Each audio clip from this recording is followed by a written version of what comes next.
welcome back to the Student Pages podcast. Well, I am your host, Grace Sanders. Today I am introducing comedian, actress, and very, very talented lady, Devon Drew. How are you doing today? Hi, I'm doing great. Thanks for having me. Good. Where are you joining us from? Are you, not to give the rest of the podcast away, but are you somewhere in Scotland right now? I am. I'm in Edinburgh at the Edinburgh Fringe Festival with my comedy solo show, Devon Drew Popstar. Fantastic. And we're going to talk about Popstar in just a little bit. But before we go giving all those wonderful details away, where you can catch Devon, where you can catch Popstar in the future, I want to know all about you. Yeah, I'm coming all the way from Los Angeles, California. So I've been doing comedy for about, like 10 years, which feels very long because it is. And I kind of started in improv comedy, sketch comedy, but I also do stand-up comedy as well. And my show sort of dabbles on how I started in the acting industry. So I don't want to give too much away, but essentially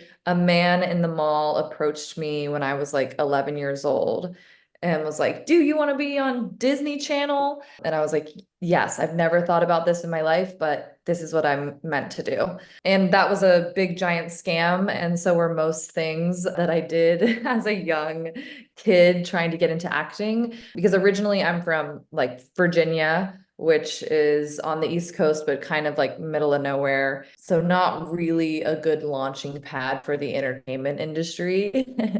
And a lot of people definitely are eager to take advantage of young kids who just want to make people laugh and do acting. But kind of throughout my whole time attempting like acting and singing and musical theater, I always had a really good sense of humor.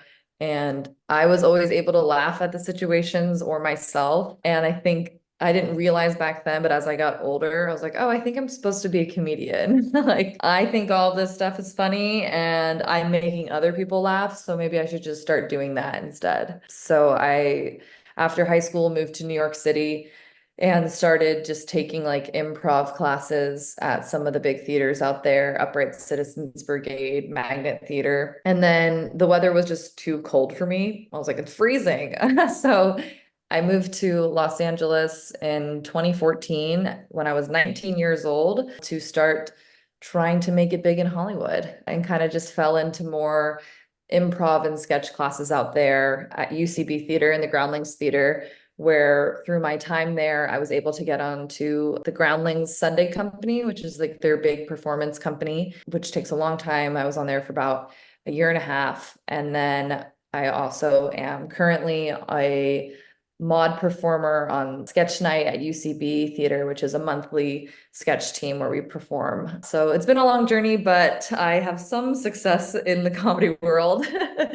Yeah, and now I've been working on this show of mine for about a year, which talks about my sort of childhood acting, but mostly the time I spent trying aggressively to be a pop star. And it's something I never thought I would talk about truly. I was like, this is humiliating and I don't want anyone to know about this. But they say that comedy is tragedy plus time. So Absolutely. And I'm like, the way that you just said, I've taken it upon myself to laugh at it and make comedy out of it is fantastic, because the concept of being told that you are a Disney like star in a mall is so American to me. That doesn't happen here at all. I think the most likely thing if someone came up to you, we call them shopping centers in the UK. Someone come up to me and they were like, "You will never be a star." That would probably be my version of that. yeah, I almost wish that someone did that to me instead.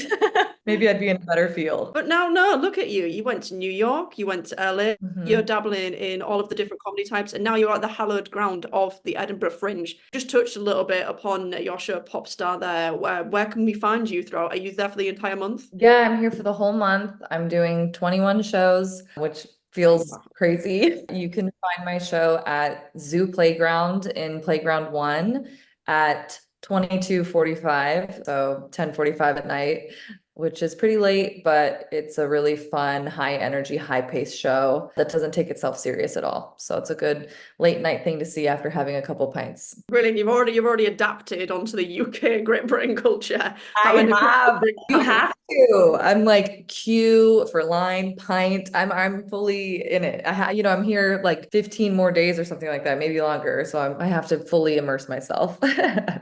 I don't know if you're familiar with Edinburgh's Hive till 5 as well. No, I'm not. What is that? Hive is a club and it opens until 5, or is it heaven till 7? One of them's Liverpool, one of them's Edinburgh. An outrageously early hour, so you can do your show, finish, go for a pint, maybe many, and then come back and do it Yeah. all again the next day. Definitely many. Yeah, I know somebody was telling me they're like nightlife is like open until 5 a.m. out here. Oh, what?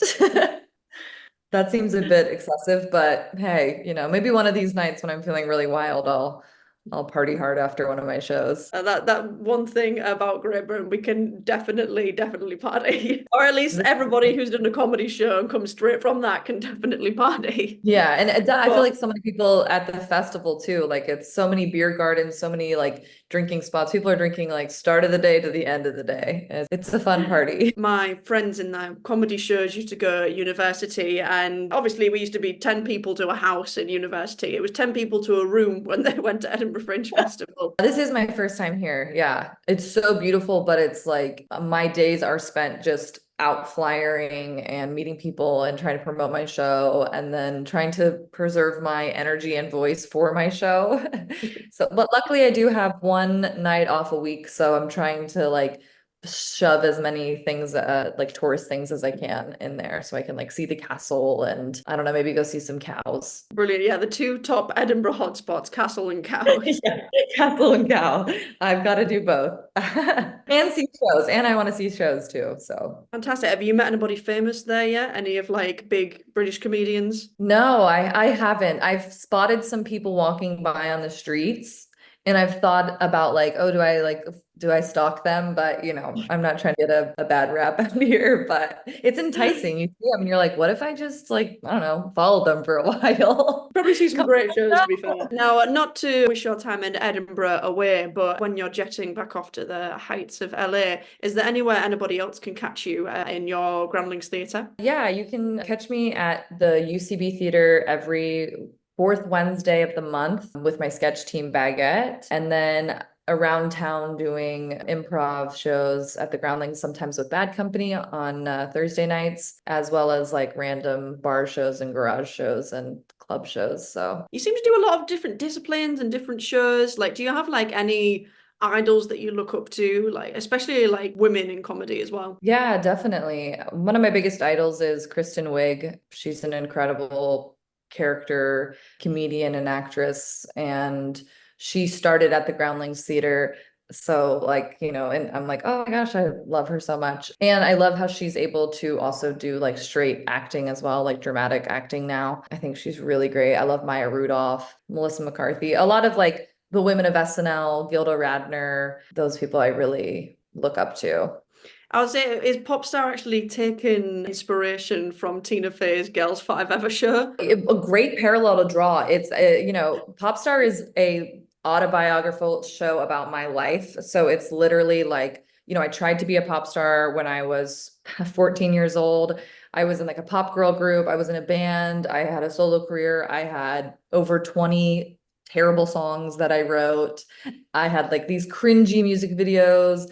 I went on tour. So my show's just sort of making fun of myself for all of the stuff that I did when I was younger and kind of owning like that cringe that we all kind of go through at our teen years, except for mine was blasted on the internet for all to see. But I have recently started watching Girls Five Ever, and it's very definitely similar vibes. Like those girl group vibes are so there. And I've had people be like, oh my gosh, your show is like so similar. Like you should make a show like that or whatever. So definitely similar vibes to that show. I think the whole like 90s girl group and then like noughties child star, talking about like Zendaya, Selena Gomez, who came straight from that Disney pipeline and then Yeah. shot to stardom, is so encapsulating of its time as well. We all know who they were. We all know that they had a top laid over a tank, laid over a waistcoat, laid over a million bangles, maybe a skirt, some jeans under the. I mean, literally, I was in a girl group and most of our time was spent picking out outfits. Like we would just pick out outfits for hours.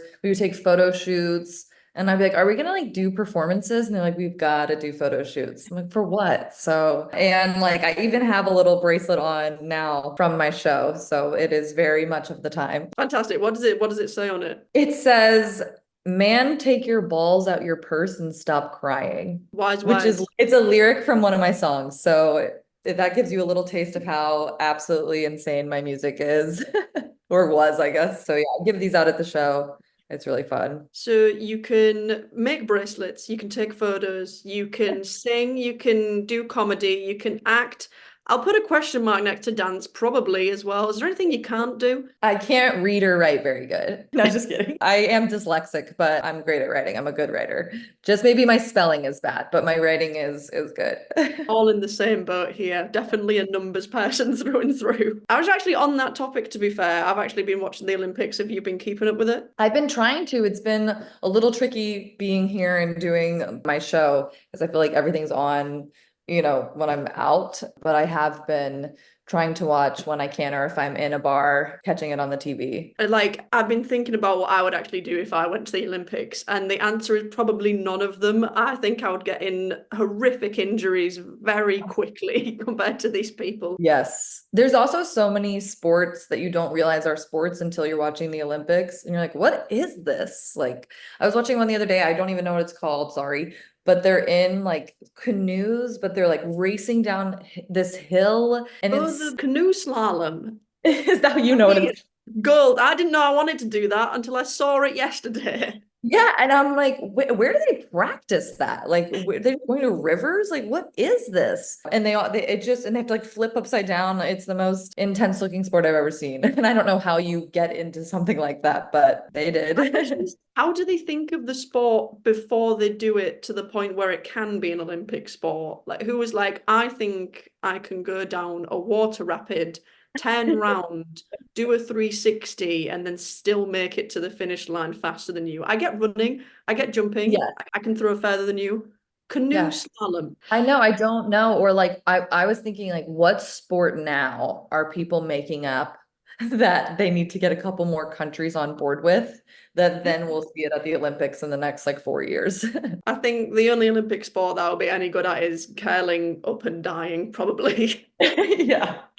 Yeah. Sitting on a couch. I would be good at that. Okay, so we'll assume that Popstar doesn't have any sporting adventures in it. No, I also know that you've had a background in acting, a background in TV. I believe were you not in an episode of Keeping Up with the Kardashians? I was. Yes, I was.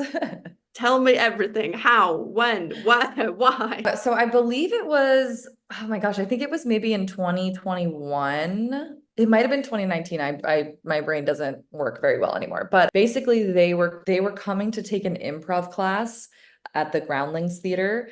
And at the time I was in their performance company. So they had asked some of us if we wanted to like be in the episode. And so we showed up to do improv, and then Kim Kardashian just like walks in, and she is so stunning. She looks exactly like her Instagram post. Like she looks like an Instagram filter in real life. Like you're just like, wow, you look amazing.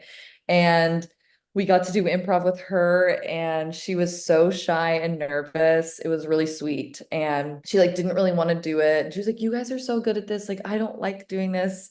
And then she told us actually that she had been asked to host Saturday Night Live a couple times, but she kept saying no because she was like so nervous to do it.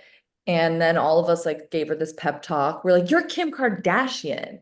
Like you should host SNL. Like they do all the work for you. Like you just show up, you read a cue card, and you kill it.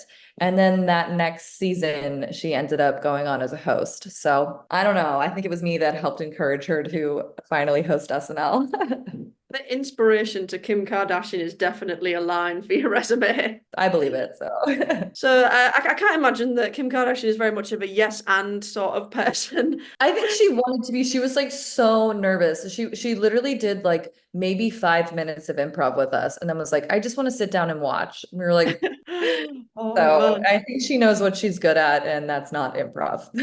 That's fair. I mean, if anybody else walked into that improv studio tomorrow, who would you love to work with? Probably Lisa Kudrow. She's Oh, iconic. yes. Fantastic. It's been absolutely lovely to speak with you, Devon. You can catch Devon at the Edinburgh Fringe doing her very own pop star show, and you can also catch her out there in LA if any listeners are there either. It's been absolutely lovely to speak with you. Goodbye, Devon. Have an amazing run at Edinburgh. Thank you so much for having me, Grace. And once again, I've been Grace. Thank you very much for listening to the Student Pages podcast. I will catch you all next time.